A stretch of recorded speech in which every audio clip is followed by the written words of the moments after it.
News. The burial of Metropolitan Luanga started with prayers at around 10 a.m.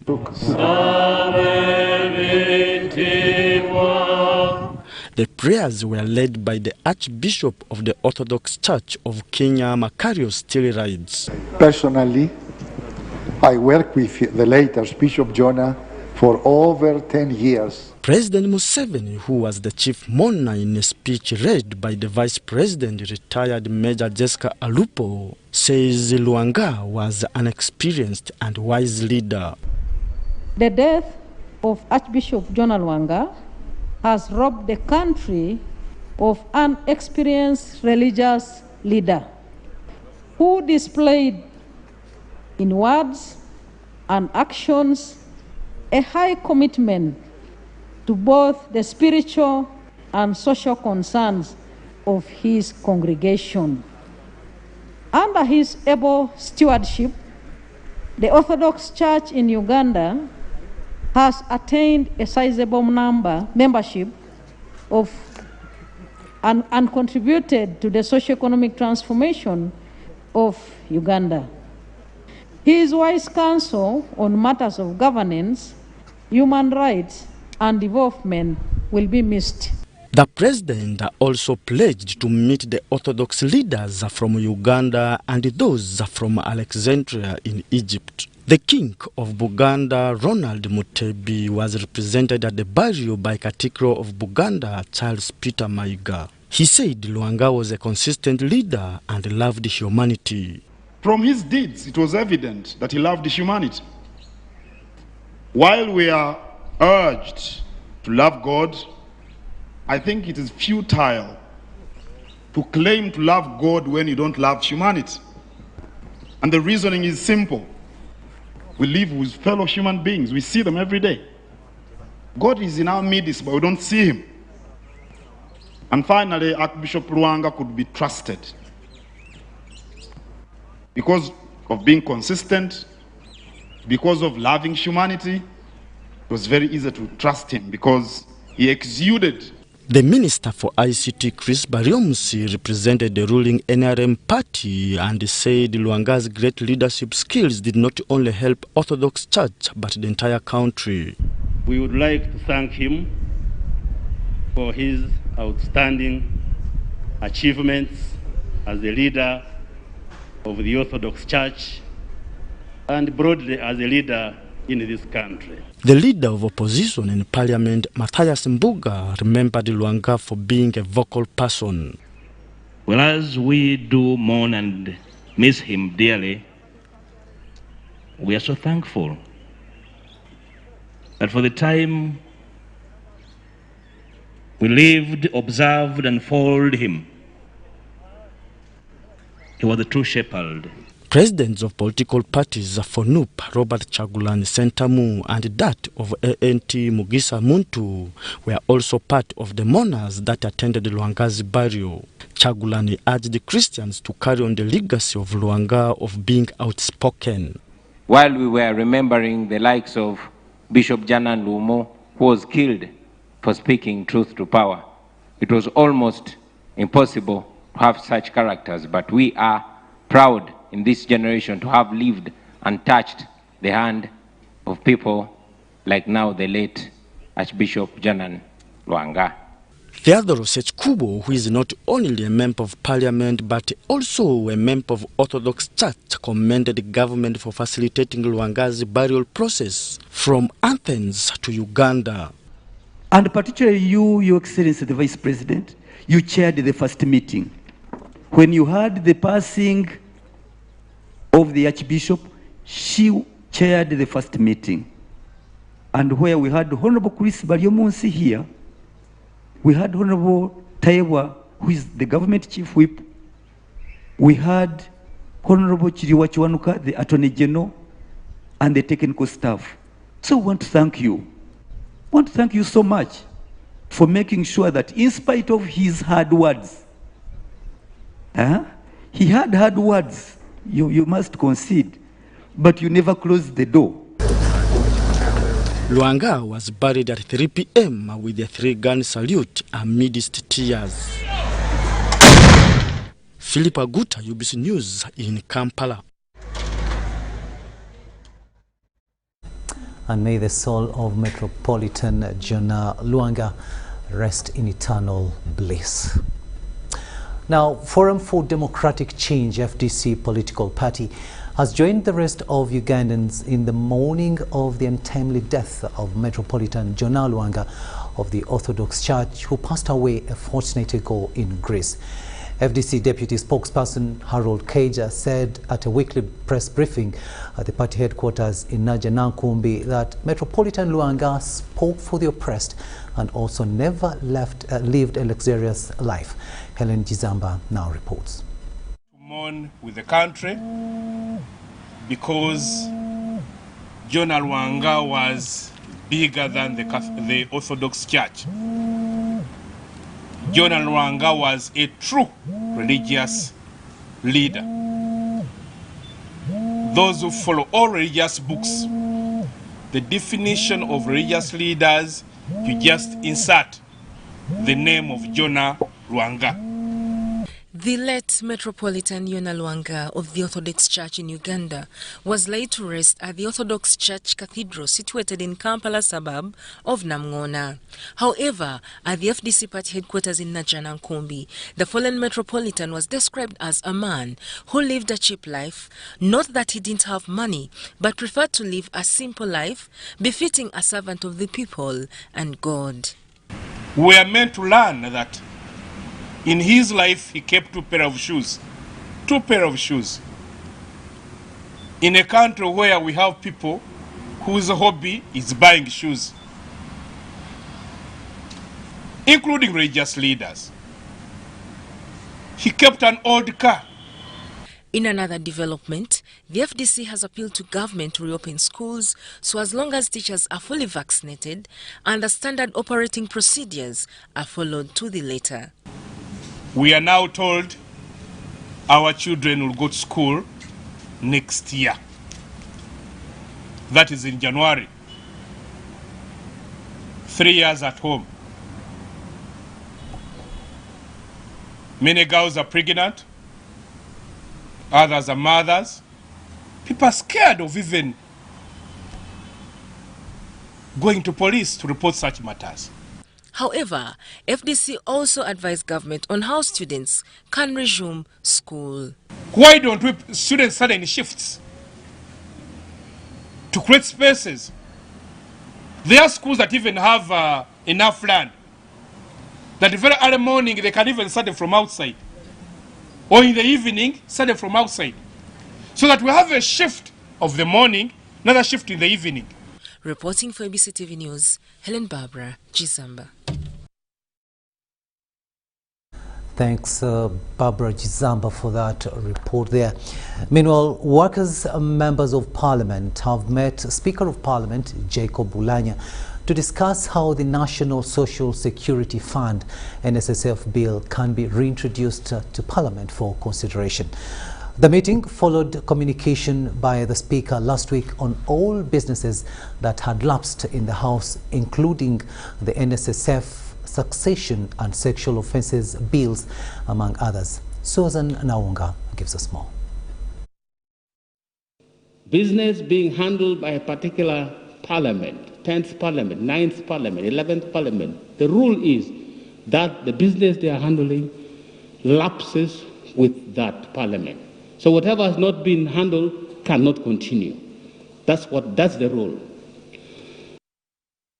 Last week, the Speaker of Parliament, Jacob Bulanya, informed the House that all business conducted in the 10th Parliament had lapsed upon dissolution of Parliament and expiry of the President's term.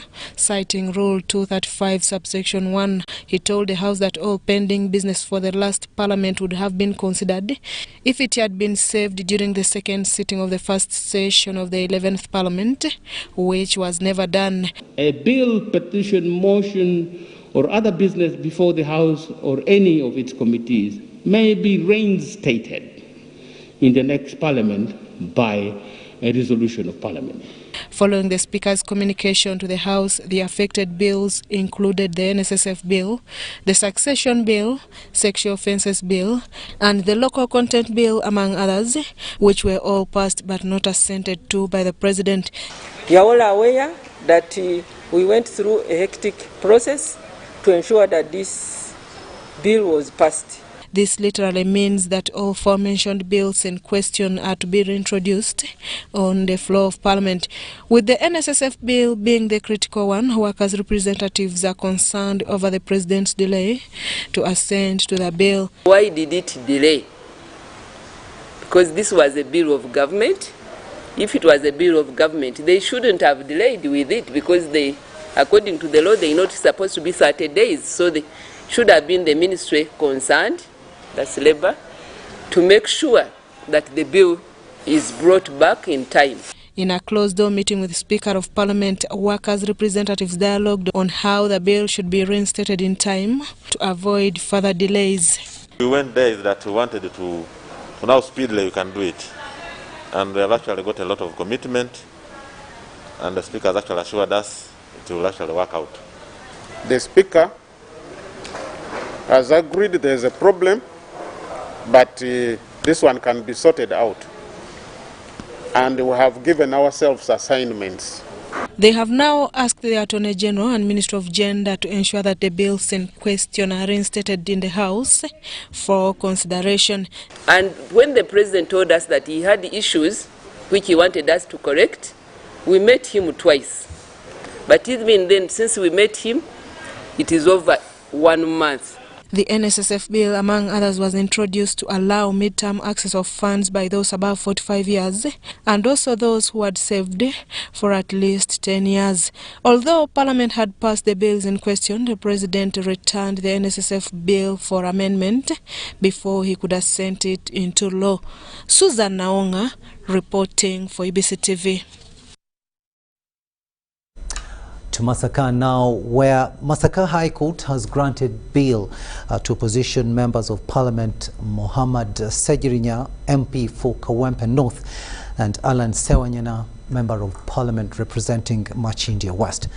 The duo paid 2 million cash, while their sureties are Christine Ndagire, Member of Parliament of Bukoma Nsimbi North, Veronica Nanyondo, Woman Member of Parliament Bukoma Nsimbi District, Francis Zaki, Mitiana Municipality, and Ibrahim Semuju Nganda, MP Chira Municipality.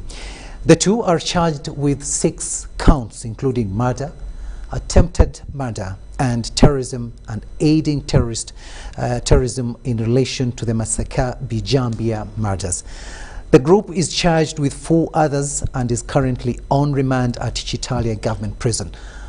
The presiding judge, Lady Justice Victoria Nachintu Kavma, ordered the accused to deposit their passports and appear in court twice every month. Take a watch.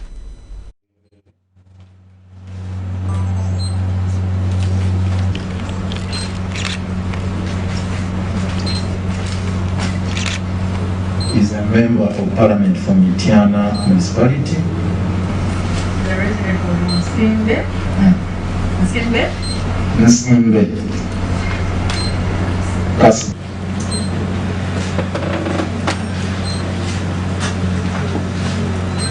Working on the processes as directed by court, because we've got to raise the money, the cash bail, 20 million for each, and thereafter pay it in the bank, because we have to deposit it in the bank, get a general receipt, and thereafter process the bail, the bail papers for execution by the registrar, where we have been referred to ICB in Kampala, and from, I think that process is going to take some time, because right now the offices are closed, the banks are closed.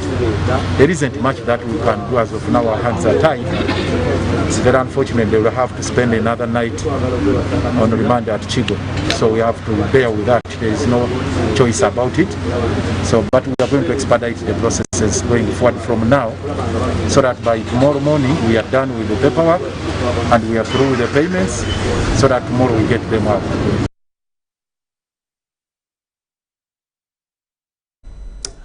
Uganda Police has clarified on the alleged disappearance of Inspector General of Police Martin Okoth Chola from public for a while now. Police spokesperson Fred Enanga assured the country that the IGP is doing his work as mandated by law. Nasil Luwama reports.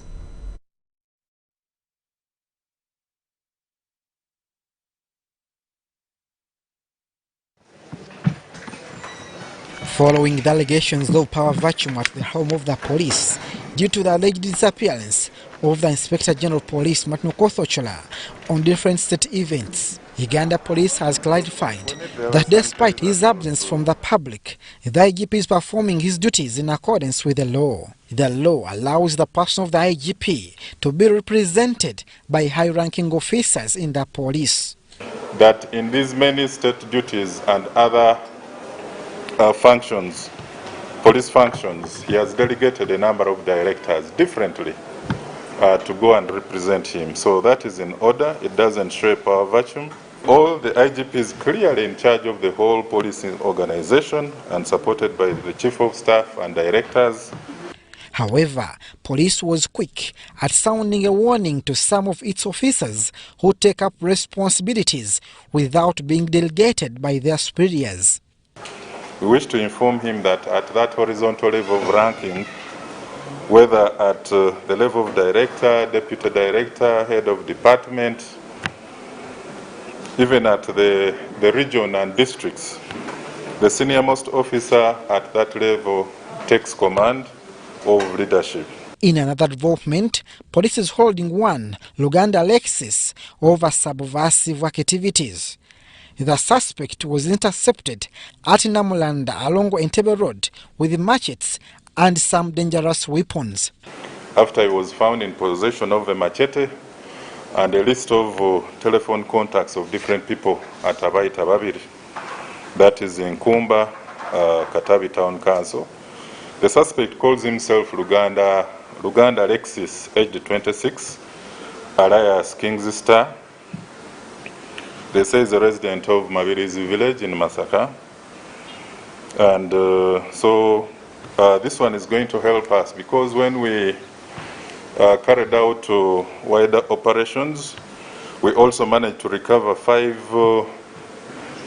deadly new hammers. Police last week reported 90 serious incidents which claimed 73 lives, arresting 72 suspects in connection with the incidents. Among the serious cases of homicide is the one of Bwambale Jonah, who killed his girlfriend, accusing her of infecting him with HIV/AIDS. So as the joint security agencies, we want to strongly condemn such sexually motivated crimes.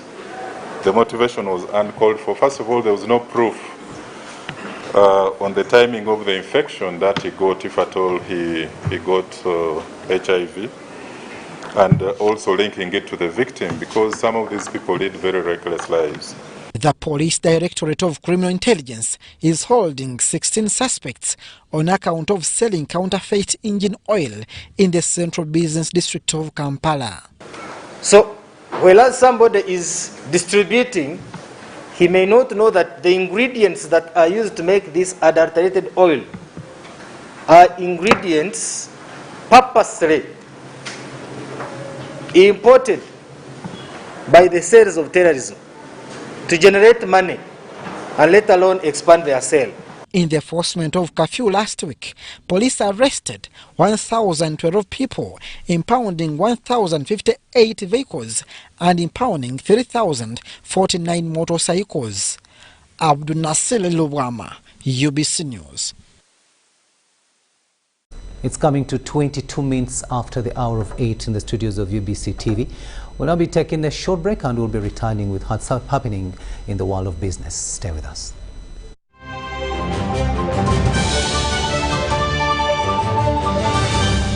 Today in history. On 20th September 1988, an American diver, Greg Louganis, won a gold medal during the Seoul Summer Olympics that took place in South Korea. Earlier, Greg Louganis had won gold medals in the 3-meter springboard and a 10-meter platform at the 1984 Summer Olympics in Los Angeles. Born on 29th January 1960, Greg Louganis became the first man to win back-to-back gold medals in both events.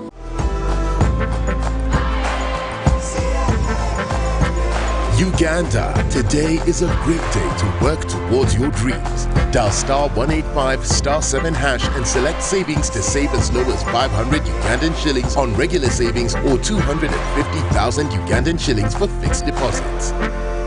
Airtel Money Super Saver is powered by KCB Bank Uganda. Airtel Money, instant, secure, borderless. T's and C's apply.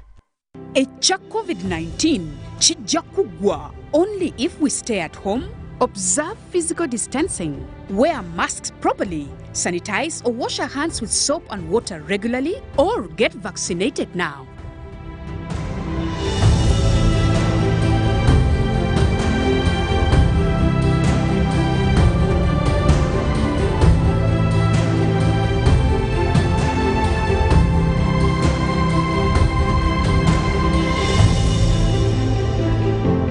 Airtel Uganda has the best and most affordable rates when it comes to withdrawing and sending money. Withdraw money for as low as 330 shillings up to a maximum of 12,500 shillings. Sending money is just as affordable as ever. Absolutely unbeatable. Use Airtel Money on the most affordable network with the largest network of Airtel Money branches in Uganda. Dial *185# to get started. Airtel Money. Simple, secure, borderless. 5 for 5, 5 times the winning, yeah. 5 times the happiness, yeah.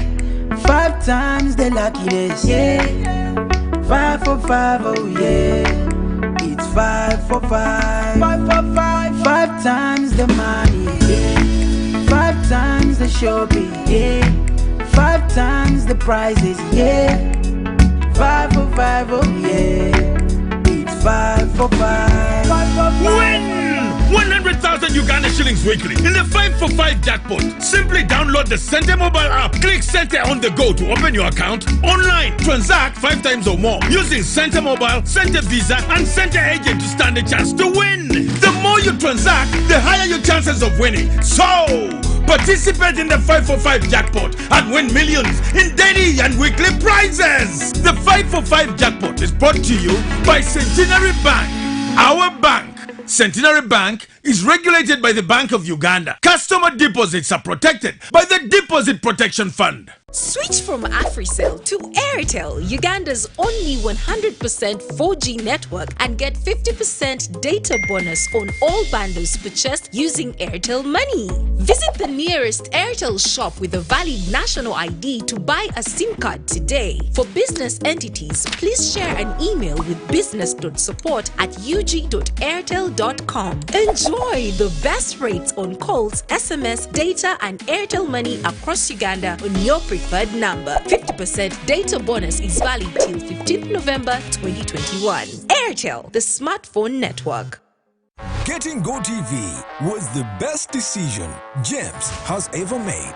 Finding a good place to watch football was never easy, but it was costly until James discovered something big. Now he can finally enjoy the benefits of homegrown advantage with a decoder and 1 month of GoTV value. For just 25,000 shillings, enjoy the world's biggest leagues and cap competitions. GoTV Uganda, love it. My home, I smile when I think of you, Uganda. My home. My home, I dance when I look at you, Uganda. My home, oh my Uganda. I know, with you I'll always stay forever. I know, because I feel that we belong together. My home, under the sun so bright, under the moon at night, on my heart. Mommy, oh my Uganda. At MTN, forward to starting another exciting journey together to grow our home, Uganda.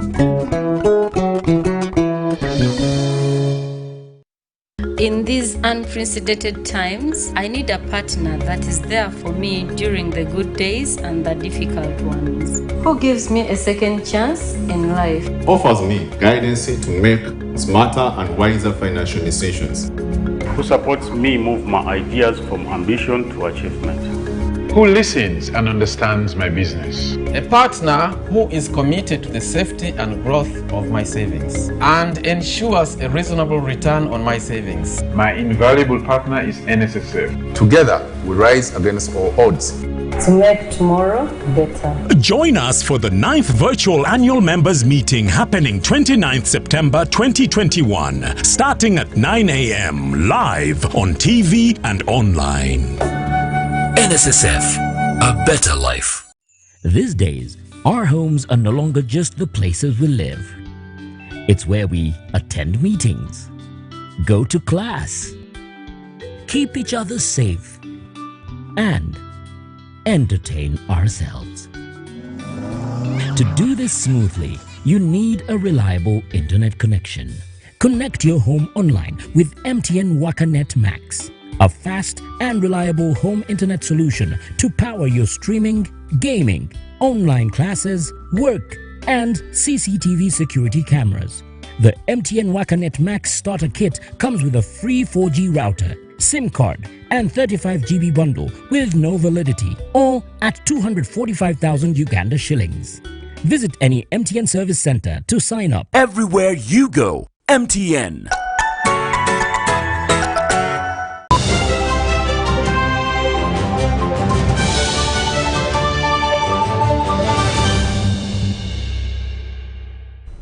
Welcome back from that break, and this is News Tonight here on UBC TV. Glad that you've made UBC TV your channel of choice. Let's have a look now at what's happening in the world of business.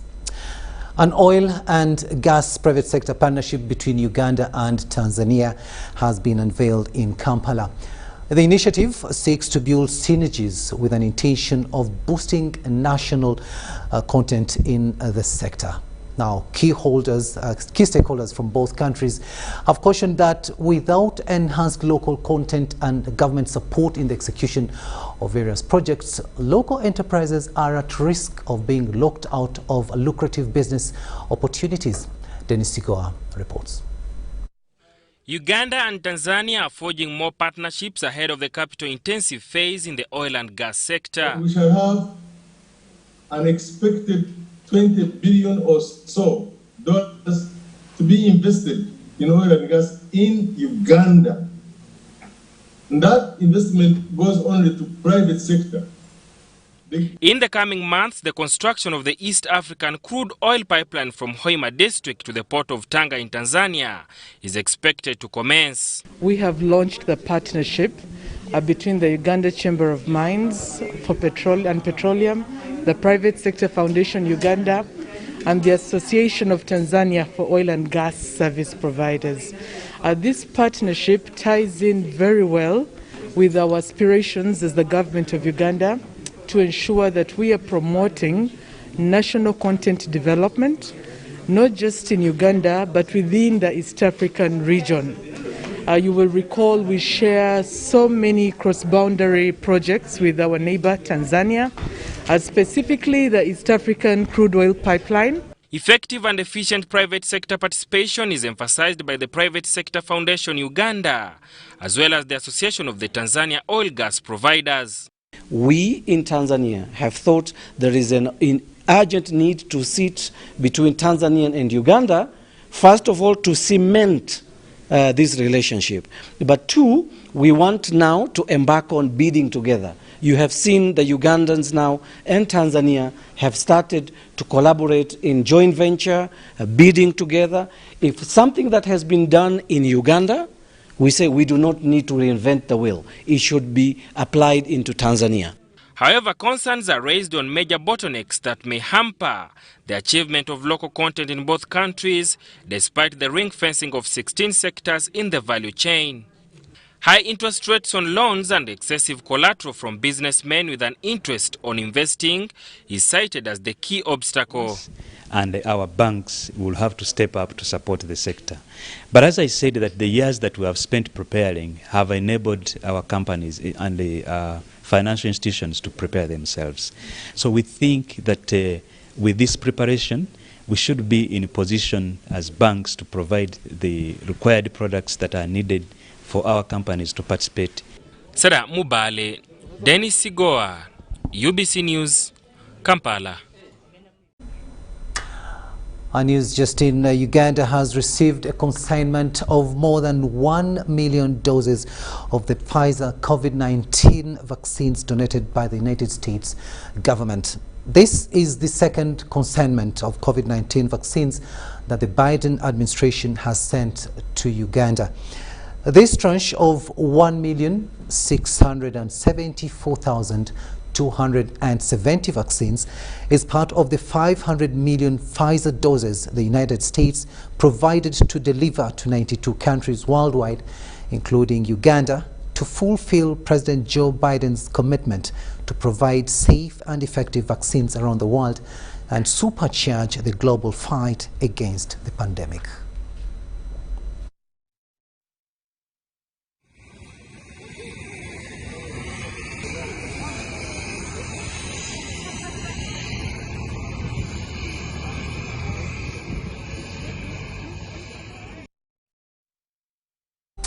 And of course, that's good news in as far as the vaccination campaign against COVID-19 in the country is concerned. And that report brings us to the end of this first edition of News Tonight. We'll be back with you at 10 p.m. for our second and final edition. On sign language, it is Elizabeth Nakakoni, and I'm Rukidi Edward. Kiijanangoma. See you at 10.